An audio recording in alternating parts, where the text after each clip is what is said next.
YNW Melly and YNW Budden possibly harassed the jury, and Drake called out for his new album and over his Gaza-Israel conflict silence. All this in today's video. You're watching Rap News USA, where we discuss the hottest news of hip-hop. Don't forget to drop a like and subscribe, and enjoy the video.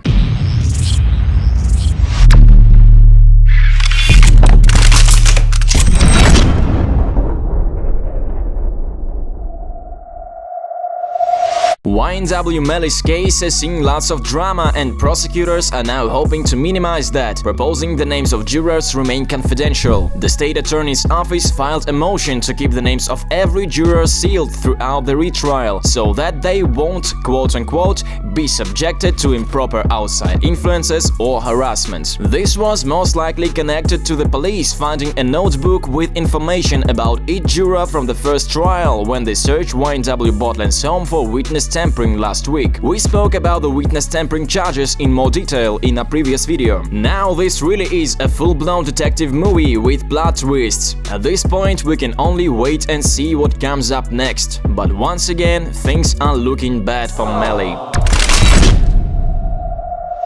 In the previous video we also spoke about Drake's new album a bit, though focusing more on one particular song, 8 AM in Charlotte. Handle beef so quiet, you think that I'm letting it slide. Next thing you know, we tiptoeing past enemy lines. And although the album comprises a bunch of decent songs, it has received lots of criticism in the past week. Though unexpectedly, Charlamagne the God, the radio host who has sparred with Drake for years, has shocked the fans by coming to Drake's defense, saying that the superstar has received unfair criticism for his new album. And although Charlamagne the God had some harsh words about the album single Slime You Out, he argues that the criticism isn't fair, as Drizzy has been making similar music that fans have been gobbling up for a long time. Because usually when Drake drops a project, I'm the only one hating on him. Now it's like everybody's talking the way I've been talking about Drake's music. I actually think the criticism is unfair. Same Drake music that he's been putting out for at least the last 6 years. Like, what's the difference between this album and the album with 21 that he dropped last November? Opinions are like lovable. Admittedly, it's difficult to argue with, and one of those new critics was Joe Budden, whose harsh criticism even merited a scathing response on social media from Drake himself, saying that Budden had failed at music. You switched careers cause the things that pop into your brain had you broke, living check to check, and the raps you write had 450 men showing up to your shows, Drake wrote.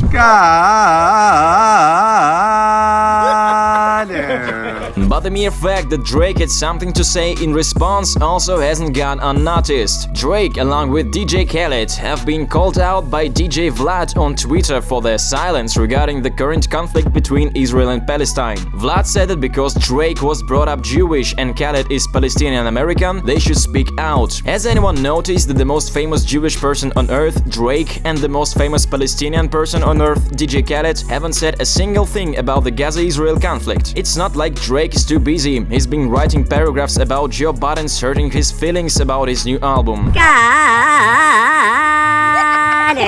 And this does seem fair. Looks like Drake and DJ Khaled value their relevance more than they value actual people who listen to their music. They don't want to risk insulting part of their fanbase and losing a few streams, even in a terrible situation like this. And what are your thoughts on this? As always, you can share them down in the comments as we say goodbye to you for now. Don't forget to leave a like, subscribe and share this video. This was Rap News USA, and thanks for watching.